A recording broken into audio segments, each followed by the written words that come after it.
Hey kiddos, in this video, we're going to go over how to determine the distance between coordinate planes using the Pythagorean theorem. So I think about it, question says, what is the length of the line shown below if each grid is 1 centimeter? And we want to explain how we were able to determine our overall answer. Now, what many scholars will want to do, what many kiddos want to do is they're going to just want to take a look at this line and try to count how many squares the line goes through. And if you try to do it that way, try to eyeball it, if you will, you're going to be incorrect. And we want to use the Pythagorean theorem so that we are as accurate as possible. So what we're going to want to do is we have a point here.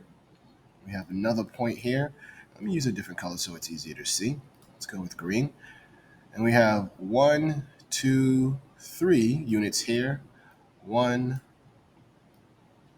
2, 3, 4 units here. So we have 4, we have 3. And using the Pythagorean theorem of knowing that our two legs, which create the right angle, that if we square and find the sum of those two, it'll be equal to our hypotenuse squared. And so 3 squared is equal to 9, 4 squared is equal to 16. The sum of those two is equal to 25.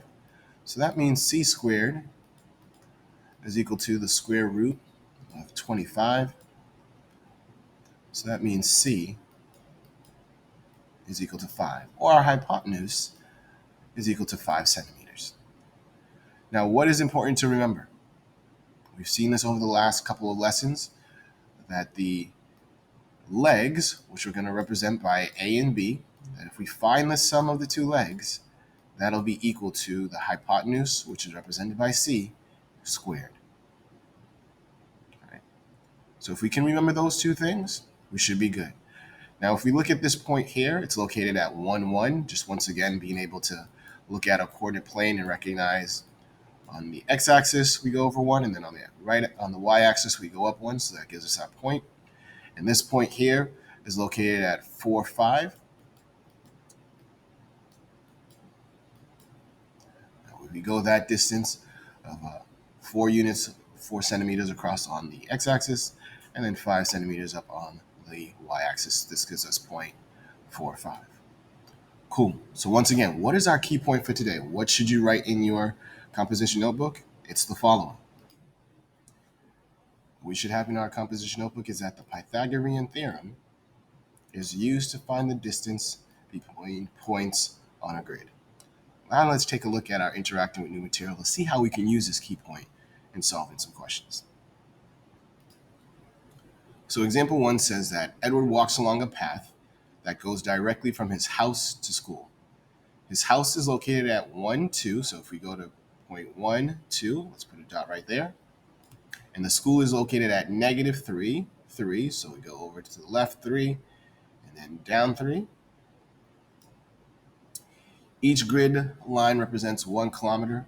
What is the exact distance that Edward travels between his house and the school? So, since we know the points of the house and the school, we have 1 kilometer, 2 kilometers, 3 kilometers, 4 kilometers is located here. And we got 1 kilometer, 2 kilometer, 3 kilometer, 4 kilometers, 5 kilometers are located here. So we want to know if this is the path that Edward is walking, what is going to be this distance? And so we are going to first write our formula out of our legs being a squared, excuse me, plus b squared is equal to our hypotenuse, c squared. And in this case, the hypotenuse is the distance that Edward is walking. So we've created our right triangle, we determined the length of the legs, and now let's just apply the Pythagorean theorem.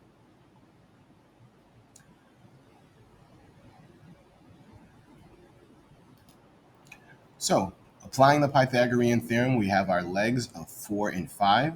So 4 squared plus 5 squared is equal to the hypotenuse squared. So 4 squared is equal to 16, 5 squared is equal to 25. The sum of those two is equal to 41. So c squared, or the hypotenuse, the distance of the hypotenuse, is the square root of 41.